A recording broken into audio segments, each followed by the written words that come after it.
வணக்கம். வெற்றி பெற வாழ்த்துக்கள். மேல்நிலை 2ஆம் ஆண்டு பொதுத்தமிழ் புத்தகம் நம்ம பார்க்கலாம்.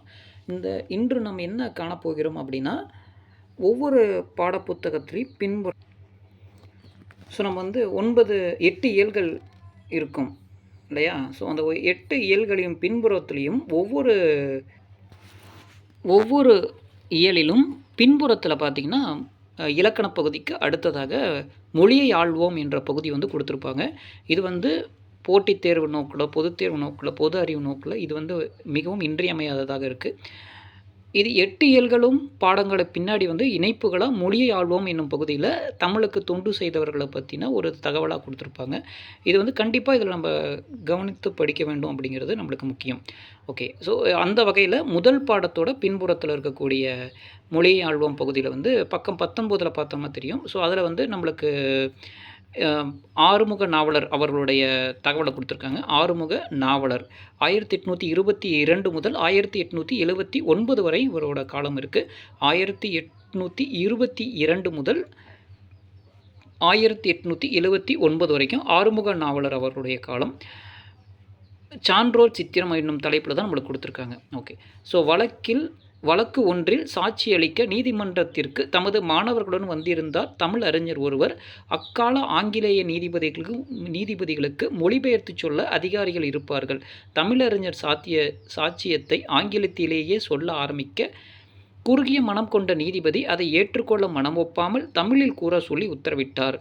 அவர் உடனே அஞ்ஞான்று எள்ளி எழ நாணாளி போதின்வாய் ஆழி வரம் பனைத்தே காலேற்று காலோட்ட புக்குளை என்று துவங்கினார். மொழிபெயர்ப்பாளர் திணறிப்போனார்.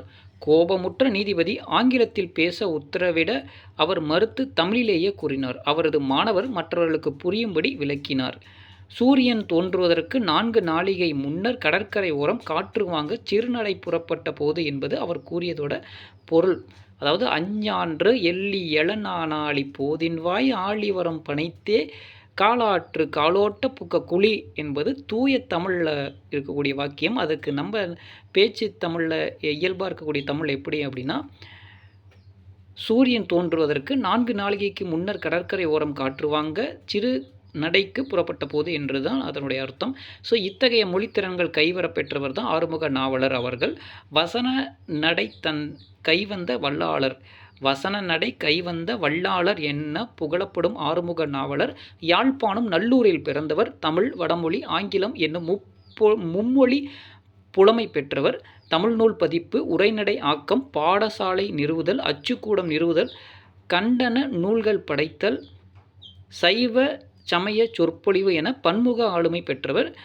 திருக்குறள், பரிமேலழகர் உரை, சூடாமணி நிகண்டு, நன்னூல், சங்கர நமச்சிவாயர் விருத்தியுரை என பல நூல்களை பதிப்பிச்சிருக்காங்க.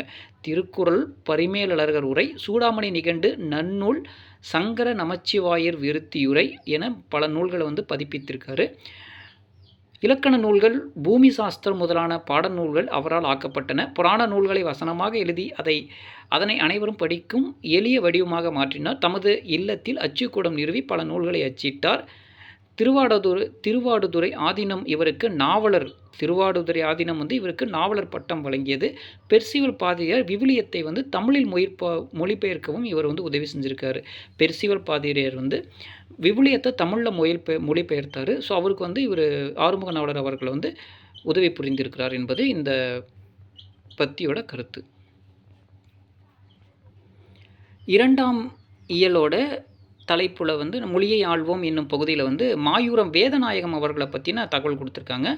2ஆம் இயல் மாயூரம் வேதநாயகம் அவர்களை பற்றி கொடுத்துருக்காங்க. 1826 1889 வரைக்கும் இவருடைய காலம் குறிப்பிடப்பட்டிருக்கிறது. 1826 முதல் 1889 வரைக்கும்.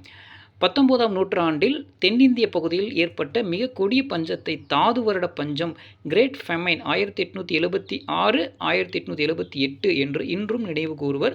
1 கோடி மக்கள் பஞ்சத்தின் பிடியில் சிக்கி இறந்திருக்கலாம் என பதிவுகள் கூறுகின்றன.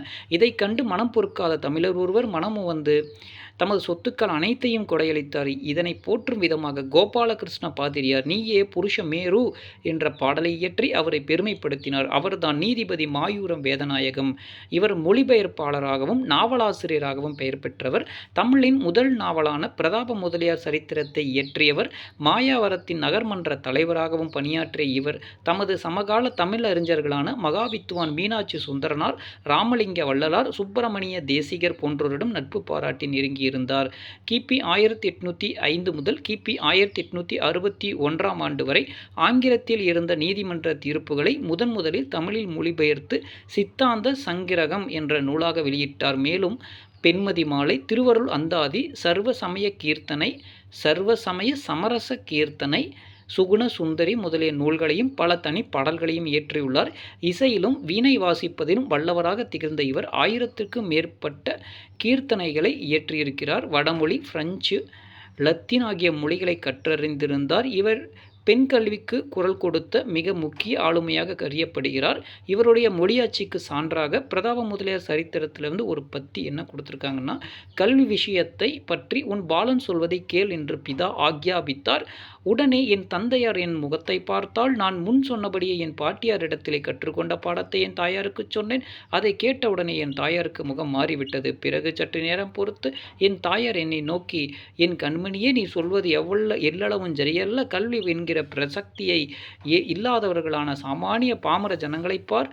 அவர்களுடைய செய்கைகளுக்கும் மிருகங்களுடைய செய்கைகளுக்கும் என்ன பேதம் இருக்கிறது? நமக்கு முகம் கண்ணிருந்தும் சூரிய பிரகாசம் இல்லாவிட்டால் என்ன பிரயோஜனம் என்றார். ஸோ இவ்வாறு அவருடைய திறன் இருப்பதாக குறிப்பிடப்பட்டிருக்கிறது.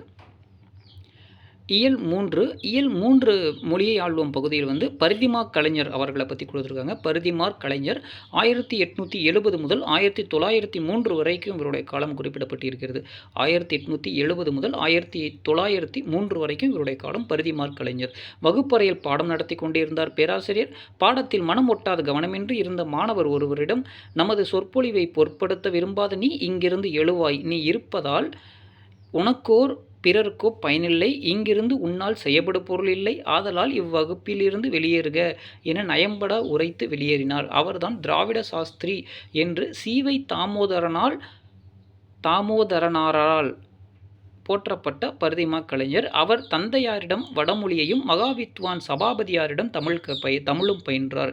அவர் தந்தையாரிடம் வடமொழியையும் மகாவித்வான் சபாபதியாரிடம் தமிழும் பயின்றார். FA அதாவது ஃபர்ஸ்ட் எக்ஸாமினேஷன் இன் ஆர்ட்ஸ் தேர்வில் முதல் மாணவராக தேர்ச்சி பெற்று பாஸ்கர சேதுபதி மன்னரிடம் உதவித்தொகை பெற்றார். சென்னை கிறிஸ்தவ கல்லூரியில் BA பயின்று தமிழிலும் வேதாந்த தத்துவ சாத்திரத்திலும் பல்கலைக்கழக அளவில் முதல் மாணவராக தேர்ச்சி பெற்று தங்க பதக்கத்தை பரிசாக பெற்றார். 1893 ஆண்டு சென்னை கிறிஸ்தவ கல்லூரியில் உதவி தமிழாசிரியராக பணியாற்றத் தொடங்கி பின்பு தலைமை தமிழாசிரியராக பதவி உயர்வு பெற்றார். ரூபாவதி, கலாவதி ஆகிய நாடக நூல்களையும் களவழி 40 நூலை தழுவி மான விஜயம் என்னும் நூலையும் இயற்றியுள்ளார். ஆங்கில நாடக இலக்கணத்தை அடிப்படையாக கொண்டு நாடகவியல் என்னும் நாடக இலக்கண நூலையும் இயற்றியுள்ளார். இவரது தனிப்பாசுர தொகை என்னும் நூல் GU போப் அவர்களால் ஆங்கிலத்தில் மொழிபெயர்க்கப்பட்டது. மூசி பூர்ணலிங்கனாருடன் இணைந்து இவர் நடத்திய ஞானபோதினி அக்காலத்தில் குறிப்பிடத்தகுந்த அறிவியல் இதழாக திகழ்ந்தது. தமிழை உயர்தனி செம்மொழி என்று தன் பேச்சின் மூலம் முதலில் மெய்ப்பித்தவர் இவரே.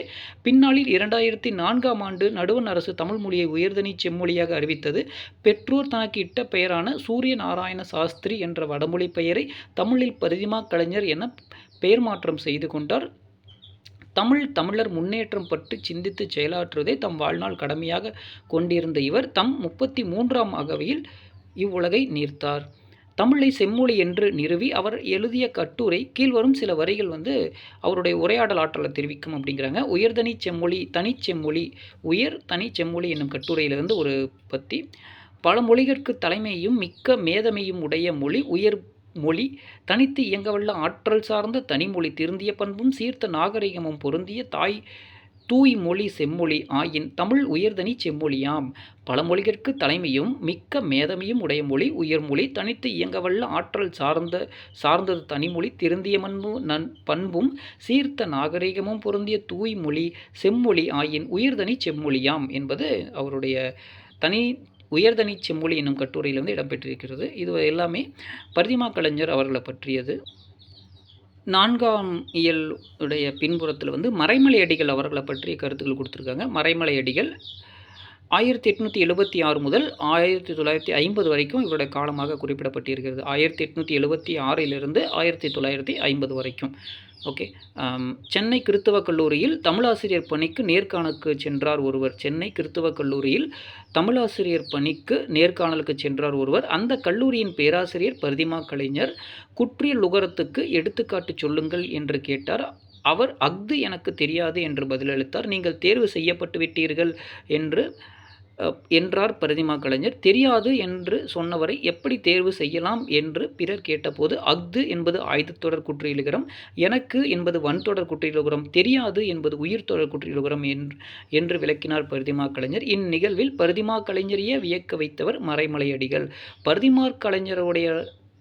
பரிதிமார் கலைஞருடனான நட்பு தனித்தமிழ் மீதான அடிகளாரின் பற்று மிகுதியாக்கியது. பிறமொழி கலப்பு இன்றி இனிய எளிய தமிழ் சொற்களை கொண்டே பேசவும் எழுதவும் இயலும் என்று நடைமுறைப்படுத்தினார்.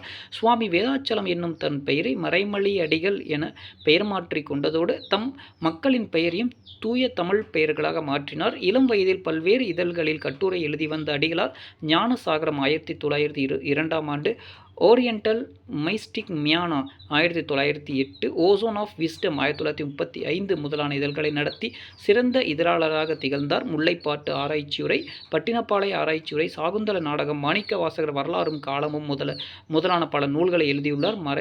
முறையான பள்ளி கல்வியை முடித்திராத மறைமலை அடிகள் ஆக்கிய நூல்களும் ஆற்றிய சொற்பொழிவுகளும் அவர் ஓர் அறிவு கடல் என்பதை நமக்கு உணர்த்தும்.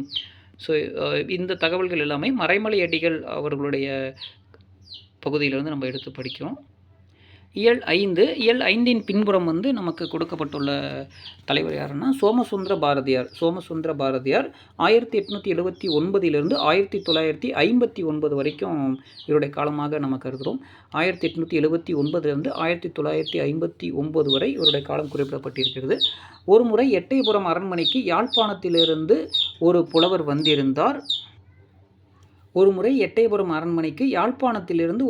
வந்திருந்தார். அரண்மனை அவையில் நடந்த புலவர் கூட்டத்தில் ஈற்றடி ஒன்றை கொடுத்து பாடல் ஒன்றை இயற்றி தருமாறு வேண்டினார். அக்கூட்டத்திற்கு 2 நண்பர்கள் சென்றிருந்தனர். பலரும் பாடலை இயற்றி கொடுக்க அனைத்து பாடல்களிலும் நண்பர்கள் இருவரின் பாடல்களே சிறந்ததென தேர்ந்தெடுத்த அப்புலவர் இருவருக்கும் பாரதி என்ற பட்டத்தை வழங்கி சிறப்பித்தார். அவ்விருவரில் ஒருவர் சுப்பிரமணிய பாரதியார், மற்றொருவர் சோமசுந்தர பாரதியார். பேச்சாளர், சமூக சீர்திருத்தவாதி, விடுதலை போராட்ட வீரர், இலக்கிய ஆய்வாளர் என பன்முக ஆளுமை கொண்ட நாவலர் சோமசுந்தர பாரதியார் சிறந்த வழக்கறிஞராகவும் திகழ்ந்தார். வழக்கறிஞர் தொழிலை விட்டுவிட்டு வ.உ.சியின் அழைப்பை ஏற்று ரூ.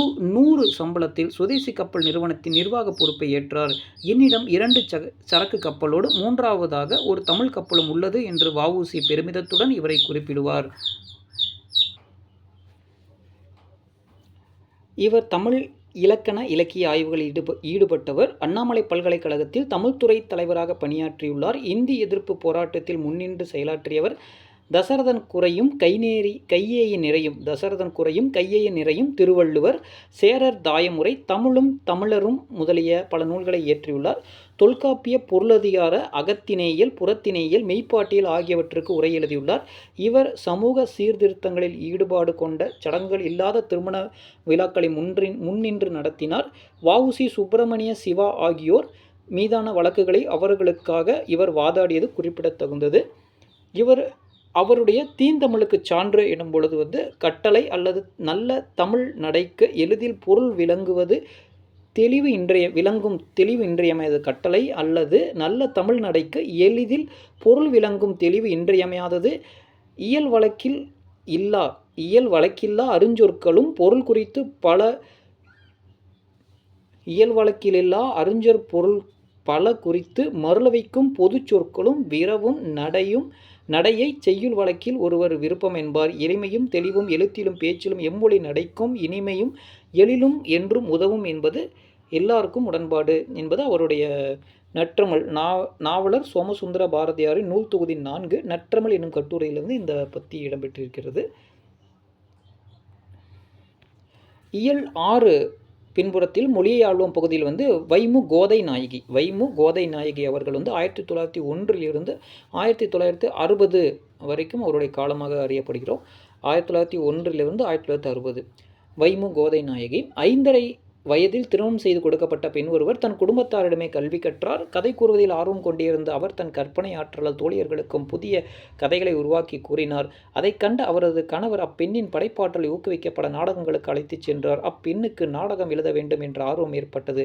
ஆனால் ஓரளவு மட்டுமே எழுதத் தெரிந்த தன்னால் நாடகம் எப்படி எழுத முடியும் என்று அவர் வருந்திய போது அவரது தோழி நாடகத்தை அவர் சொல்ல சொல்ல தான் எழுதுவதாக கூறி ஊக்கப்படுத்தினார். இப்படித்தான் அப்பெண் தன்னுடைய முதல் நூலான இந்திர மோகனா என்ற நாடக நூலை வெளியிட்டார். அவர்தான் நாடக ராணி, கதாமோகினி, ஏக அரசி என்றெல்லாம் தம் சமகால எழுத்தாளர்களால் அழைக்கப்பட்ட வைத்மாநிதி முடும்பை கோதை நாயகி அம்மாள். வைத்மாநிதி முடும்பை கோதை நாயகி அம்மாள் ஆவார். இவர் ஜெகன்மோகினி என்ற இதழை 35 ஆண்டுகள் தொடர்ந்து நடத்தினார். பெண் எழுத்தாளர்களையும் வாசகர் வட்டத்தையும் உருவாக்கினார். காந்தியத்தின் மீது பற்றும் உறுதியும் கொண்டிருந்த இவர் தம் எழுத்துக்களால் மட்டுமின்றி மேடை பேச்சின் மூலமும் காந்திய கொள்கைகளை பரப்புரை செய்ததோடு விடுதலை போராட்டத்தில் பங்கேற்று சிறைக்கும் சென்றார். தமிழக பெண் வரலாற்றில் தனித்து அடையாளம் காட்டப்பட வேண்டிய சிறப்புக்குரியவரான வைமு கோ அவர்கள் 115 நாவல்கள் எழுதியுள்ளார் என்பது குறிப்பிடத்தக்கது. குடும்பமே உலகம் என்று பெண்கள் வாழ்ந்த காலகட்டத்தில் வீட்டிற்கு வெளியே உலகம் உண்டு என்பதை பெண்களுக்கு தன் வாழ்வின் மூலம் இனம் காட்டிய பெருமைக்குரியவர் வைமு கோதை நாயகி அம்மையார். அவருடைய எழுத்தாற்றலுக்கு சான்று எனும் பொழுது என்ன வேடிக்கை! அடிக்கடி பாட்டி உலக அனுபவம் உலகம் பலவிதம் என்றெல்லாம் சொன்னதை கேட்ட பொழுது எனக்கு ஒன்றுமே புரியாது விழித்தேனே. பாட்டி சொல்லிய வசனங்களை விட கடிதங்கள் பலவற்றை படித்தால் அதுவே மகத்தான லோக அனுபவங்களை உண்டாக்கிவிடும் போலிருக்கிறதே. பாவம், பேசுவது போலவே தன்னுடைய மனதினுள்ளே கொட்டி கலந்து விட்டாள். நான் கிராமத்தை வெறுத்து சண்டையிட்டு வீணாக அவர் மனதை நோவடிக்கிறேன். இவள் பட்டணத்தை வெறுத்து தன் கொச்சை பாஷையில் அதன் உண்மையில் ஸ்வரூபத்தையும் படம் பிடித்து காட்டிவிட்டாளோ, என்ன உலக விசித்திரம் என்று கட்டுமீறிய வியப்பில் சித்திரா மூழ்கினாள். தபால் வினோதம் என்னும் குறுநாவலில் இருந்து இந்த பகுதி இடம்பெற்றிருக்கிறது. ஸோ இதுதான் வைமு கோதை நாயகி அவர்களோட பற்றிய தகவல். இயல் 7 மொழியை ஆல்பம் பகுதியில் மா ராசமாணிக்கனார் அவர்களை பற்றிய தகவல் கொடுக்கப்பட்டிருக்கிறது. மா ராசமாணிக்கனார் 1907 முதல் 1967 வரைக்கும் இவருடைய காலம் அறியப்படுகிறோம். 1907 1967. இவரின் தந்தை அரசு பணியாளர் என்பதால் பல ஊர்களில் பணியாற்ற வேண்டியிருந்தது. எனவே தற்போதைய ஆந்திர மாநிலம் கர்னூல், சித்தூர் முதலிய ஊர்களில் 4ஆம் வகுப்பு வரை தெலுங்கு மொழியையே பயின்றார். இளம் வயதில் தந்தையை இழந்த தமையனரால் வளர்க்கப்பட்டார். 15 வயதை அடைந்த நிலையில் இனி இவன் எங்கே படிக்கப் போகிறான் என்று முடிவெடுத்த ஒரு தையல் கடையில் அவரது தமையனால் வேலைக்கு சேர்க்கப்பட்டார். நான் 15 நாட்கள் வேலை கற்றுக்கொண்டேன். காஜா எடுக்க கற்றுக்கொண்டேன். சிறிய பைகளை தையல் இயந்திரத்தில் தைக்க கற்றுக்கொண்டேன். நாள்தோறும் இரவில் வீடு திரும்புகையில் கடை உரிமையாளர் எனக்கு காலனா கொடுப்பார் என்று பின்னாளில் பதிவு செய்த அவரால் அத்தொழில் தொடர்ந்து ஈடுபட முடியவில்லை.